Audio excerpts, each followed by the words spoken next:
So, hey what's up guys, ketemu lagi sama gue, si Furio3012 di channel YouTube gue.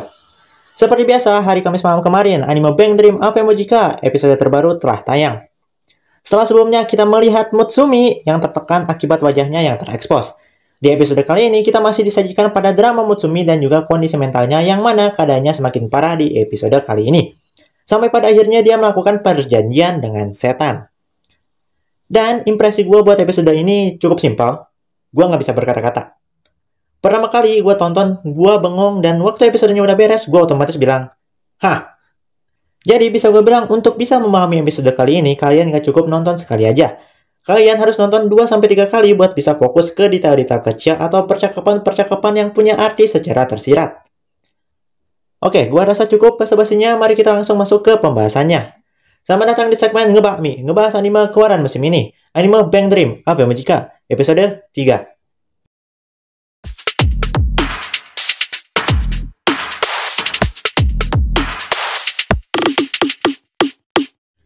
Masih melanjutkan soal Mutsumi yang tumbang di atas panggung. Di sini tentu ngebikin para penonton bertanya-tanya dengan apa yang terjadi. Dan Saki buat menutupi kesalahan Mutsumi, dia langsung memutar otak dia dan langsung bikin skenario atau naskah baru soal keadaan Mutsumi. Dimana dia langsung berimprovisasi dan menanyakan pada Mutsumi atau Mortis apakah dia tengah tertidur. Pokoknya di sini Saki benar-benar langsung improvisasi di tempat dan dengan memanfaatkan Ave Mujika yang punya image band yang melakukan drama atau teater, dia bikin naskah baru yang dengan cepat langsung dipercayai oleh penonton. Di mana tumbangnya Mutsumi dipercayai sebagai salah satu bagian dari naskah oleh para penonton. Lalu melihat keadaan yang memang tidak memungkinkan untuk melanjutkan konser, Ave Mujika langsung mundur. Di backstage mereka masih membicarakan soal apa yang terjadi pada Mutsumi. Member yang lain di sini pada nggak peka, terus waktu Mutsumi bilang kalau permainan gitarnya salah, mereka tentu kaget. Di sini yang gue soroti mungkin pada sikapnya Saki, di mana dia tidak marah pada kejadian ini setelah dengar alasan Mutsumi. Yang mana kita juga udah tahu nih, kalau Saki sama Mutsumi itu memang teman sejak kecil. Jadi Saki pasti tahu gimana Mutsumi akan bertindak kalau terjadi hal yang serupa dan dia nggak nyangka kalau Mutsumi malah dia mematung seperti itu. Sini kemudian beralih pada Mutsumi yang merenungi kesalahannya dan kita ditunjukkan pada suatu hal yang bikin gue terkejut pada awalnya.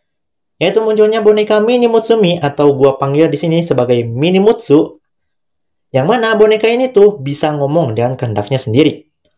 Awalnya gue mikir apakah Mutsumi itu mengidap skizofrenia atau semacamnya, karena hal seperti ini nggak mungkin bisa terjadi di dunia nyata. Tapi pada kenyataannya Mini Mutsu ada perwujudan alam bawah sadar atau mental Mutsumi.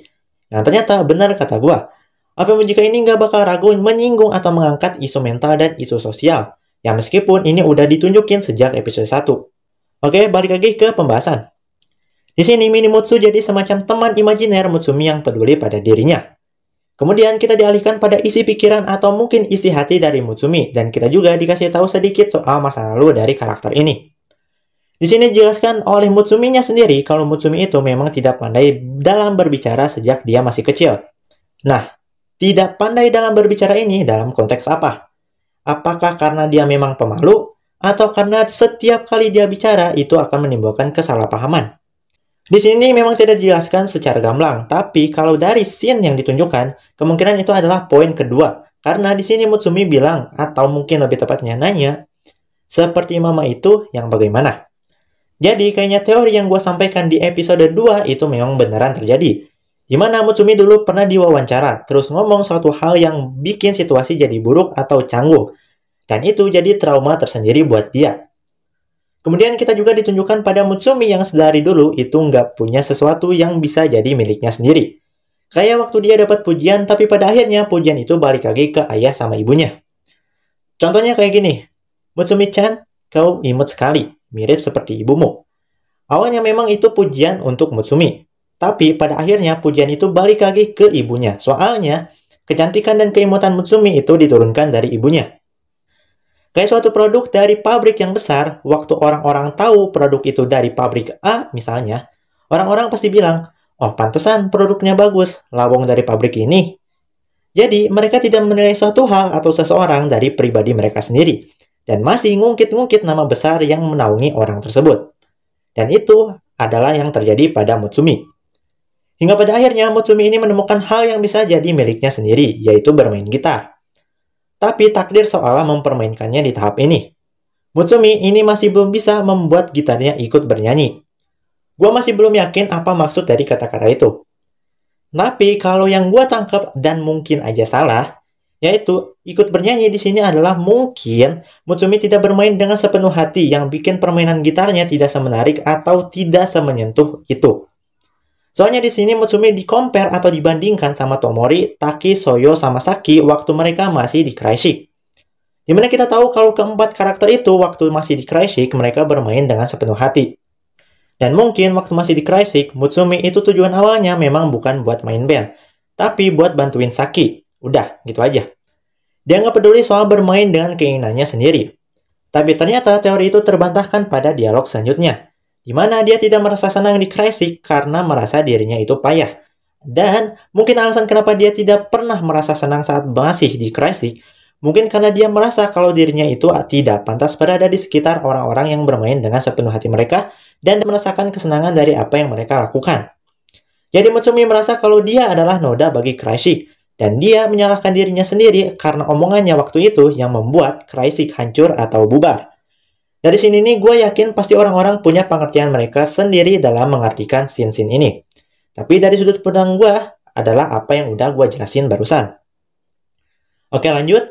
Di sini tumbangnya Mutsumi atau yang orang-orang percaya sebagai acting itu jadi pembicaraan hangat di berbagai macam media. Dan tentunya Saki juga ngikutin beritanya. Dia juga curhat ke Wika soal ini. Di mana isi curhatnya kurang lebih soal Mutsumi yang ngelakuin kesalahan dalam bermain gitar. Ini ngebikin Saki itu ngerasa harusnya dia lebih bisa memperhatikan Mutsumi. Ditambah mereka itu udah kenal dari kecil, jadinya ini ngebikin Saki punya tanggung jawab pada Mutsumi. Karena dialah yang menjerumuskan dan memojokkan Mutsumi pada situasi ini. Di sini tentunya Wika berusaha menghibur Saki, tapi usahanya gagal. Di sini ada sedikit kesedihan dari diri Wika yang juga sejalan sama nama panggungnya, yaitu Dolores.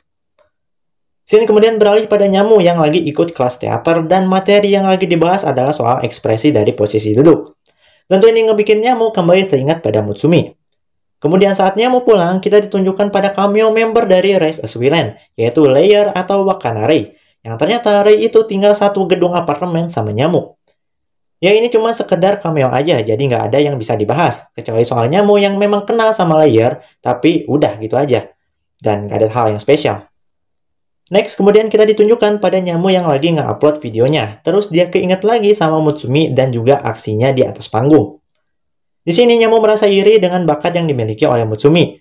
Di mana dengan duduk dia mematung saja, respon orang-orang itu benar-benar heboh. Dan dia mutusin buat dalam tanda kutip memanfaatkan Mutsumi demi kenaikan popularitasnya. Terus besoknya, waktu Ave Mujika ada sesi latihan di rumah Mutsumi, Nyamu datang duluan dan di sini dia mencoba untuk akrab sama Mutsumi dan juga ngajak dia buat bikin video bareng. Tapi Mutsumi nolak dengan alasan Saki pasti nggak bakal suka. Terus Nyamu ngasih usulan ke Mutsumi buat keluar dari Ave Mujika dan tentu langsung ditolak sama Mutsumi dengan alasan Saki pasti hancur. Di sini kemudian Nyamu cerita kalau dia itu pengen jadi orang yang multi talent. Dan demi bisa mewujudkan mimpi itu, dia rela ngelakuin apa aja dan ambil semua kesempatan yang ada. Kalau nggak ada kesempatan, dia bikin sendiri kesempatan itu. Karena alasan itulah Nyamu pada akhirnya mutusin buat gabung ke Ave Mujika. Demi mimpiku, apapun akan kulakukan. Ibaratnya kayak gitu. Tapi gue nggak tahu apakah omongan Nyamu itu jujur atau enggak.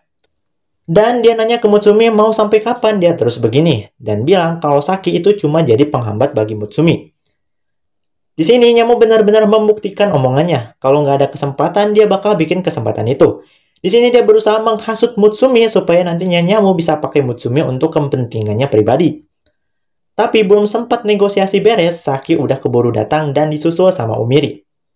Di sini negosiasi atau mungkin provokasi Nyamu itu ternyata sengaja dia lakukan karena bakal ada kemungkinan Saki ngedengerin omongan mereka.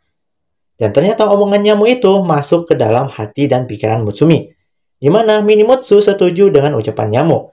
Di mana dia juga berpendapat dan menasehati Mutsumi kalau terus ngikutin perintahnya Saki, itu bakal bikin Mutsumi tersiksa dan bakal ngebikin dia ngancurin diri dia sendiri. Kemudian mereka berempat berdiskusi soal permintaan yang mereka terima, di mana permintaan itu meminta pada Mutsumi untuk melakukan aktingnya lagi, seperti yang terjadi sebelumnya. Dan Umiri merasa kalau pihak-pihak itu merasa tidak membutuhkan musik Ave Mujika dan hanya butuh akting Mutsumi doang. Di sini Nyamu sama Saki berselisih mengenai setuju dan tidak setuju untuk menampilkan pertunjukan gagal itu sekali lagi. Kemudian waktu Ave Mujika lagi gladi bersih sebelum konser mereka, terjadi perdebatan antara Saki dan Nyamu mengenai akting Mutsumi yang sempat dibahas sebelumnya. Dan setelah konser beres, karena Mutsumi nggak nunjukin aktingnya di atas panggung, perdebatan antara Saki dan Nyamu makin memanas, dan itu terjadi di stasiun. Gila nih, cewek-cewek pada nggak punya urat malu apa? Oke, balik lagi ke pembahasan. Di mana perdebatan itu dimulai oleh Nyamu yang nanya kenapa Saki tidak memenuhi ekspektasi penonton. Dan dia merasa itu kesempatan yang bagus buat bikin Ave Mujika semakin terkenal dan mempertanyakan keputusan Saki. Di sini Saki juga ngotot sama pendiriannya sendiri. Di sini Nyamu nanya kenapa mesti terpaku sama kegiatan band. Kalau yang nggak berhubungan sama band aja bisa bikin Ave Mujika makin terkenal. Karena pernyataan itu Saki tersentak. Gue nggak pernah nyinggung soal ini karena memang gue belum dapat banyak petunjuk. Tapi di episode 3 ini gue udah lumayan yakin dengan apa yang diharapkan Saki dengan mendirikan Ave Mujika. Di sini kita diperlihatkan bahwa keinginan Saki di Ave Mujika itu adalah untuk bermusik dan bermain band. Karena memang itu tujuan dia dari awal, mau itu waktu masih dalam Crazy ataupun Ave Mujika. Sebuah keinginan yang sederhana jika itu memang benar. Tapi dia nggak bisa bilang itu dengan gamblang entah karena egonya atau semacamnya. Sekarang yang jadi pertanyaan adalah, dia kan udah menyerah dengan keinginannya dan keluar dari Crazy. Kalau memang Saki menyerah pada mimpi dan kesenangannya dengan bermain band saat masih di Crazy karena keadaan ayahnya, kenapa dia membentuk Ave Mujika? Bukankah itu artinya dia harus berkutat pada mimpi indah yang tak akan bisa dia capai? Dan juga kenapa dia membentuk dan menjalankan Ave Mujika dengan cara yang berdarah seperti ini? Kenapa dia melakukan itu? Kalau cuma sebatas mencari kesenangan dalam bermain band. Kompleksitas karakter Saki atau mungkin harus gue bilang kepenulisan karakter Saki ini ngebikin kita sebagai penonton masih mempertanyakan tindakan Saki sekalipun kita udah tahu motif yang mendasari dia bertindak. Dan kita masih mempertanyakan kenapa Saki mengeksekusi keinginan itu dengan cara yang berdarah seperti ini. Oke, balik lagi ke pembahasan. Di sini ngelihat Saki sama Nyamu yang makin panas debatnya, Uika maju buat menengahi tapi tindakannya malah jadi senjata makan tuan. Di sini Nyamu nyinggung soal Uika yang bertindak sok peduli pada band, tapi pada kenyataannya dia yang paling sibuk dan gak punya waktu buat latihan bareng. Di sini Saki sama Nyamu debat makin panjang, apalagi didorong oleh ideologi dan egoisme mereka masing-masing, yang ngebikin perdebatan ini gak ada habisnya. Dan Mutsumi yang ngeliat perdebatan makin panjang membuat dia teringat kembali pada hari pembubaran Crazy. Oke, di sini konflik internal dari Ave Mujika makin memanas, yang mana gua mulai mengantisipasi konflik selanjutnya yang akan datang. Sejauh ini konfliknya berkembang dengan cara yang bagus, meskipun memang belum semua karakternya dapat porsi yang seimbang. Tapi di episode kali ini, Uika sama Umiri lumayan terlibat jauh pada konflik internal ini. Dan tentunya dengan konflik yang makin panas ini, udah nggak ada alasan buat bikin karakter Uika sama Umiri tidak terlibat pada konflik yang terjadi dan akan terjadi. Kemudian setelah perdebatan di stasiun, mereka mutusin buat pulang. Tapi di sini bukannya Mutsumi pulang ke rumahnya, dia malah ngikutin Saki sama Uika. Dan ya, di sini Saki sama Mutsumi terlibat cekcok dan akhirnya Saki menunjukkan sisi lemahnya dan dia nanya ke Mutsumi, kenapa Mutsumi enggak ngebelain dia. Di sini ada satu hal yang menarik perhatian gua, yaitu waktu Saki bilang kalimat ini. Kalimat itu cukup bertolak belakang dengan apa yang diceritakan Mutsumi di awal episode. Gua nggak tahu apakah ini merujuk pada Mutsumi saat masih kecil atau waktu Mutsumi menemukan kesenangan dalam bermain gitar. Kemudian kita ditunjukkan pada Uika yang ternyata nguping pembicaraan Saki dan Mutsumi. Seperti yang gue bilang, gue punya harapan besar pada Uika buat jadi penengah masalah. Kemudian waktu Ave Mujika mau mulai pertunjukan mereka di salah satu stasiun TV, Mutsumi sekali lagi mengalami gejolak batin dan perdebatan batin, di mana dia kembali berhadapan dengan Minimutsu. Di sini Minimutsu memberikan kata-kata manis bahwa hanya dialah yang akan selalu berada di pihak Mutsumi. Dan Mutsumi akhirnya menerima Minimutsu atau Mortis dalam kasus ini. Tapi saat Mutsumi menerima Minimutsu, Minimutsu malah berubah jadi sosok monster. Dan akhirnya Mutsumi melakukan perjanjian dengan setan di dalam dirinya. Dan di dunia nyata, Mutsumi bukannya main gitar, dia malah berakting. Dan ini tentunya memberikan kejutan pada semua orang. Dan episode diakhiri dengan narasi yang berbunyi, apakah dia terlelap atau sudah tiada? Setidaknya aku harapkan ia beristirahat dengan tenang. Dan episode selanjutnya akan berjudul Acta S Fabula. Mari kita tunggu kelanjutan drama dari Bang Dream Ave Mujika ini. So itulah dia guys video gue ngebahas atau mungkin nge-breakdown anime Bang Dream Alpha Mujika episode 3. Gimana menurut kalian? Kalau kalian punya pendapat lain silahkan taruh aja di kolom komentar. Dan mari kita berdiskusi dengan santai. Sekian videonya, gue Furio 3012 pamit undur diri. See you in the next time in next video and next content. Bye bye. Birds are born with no shackles.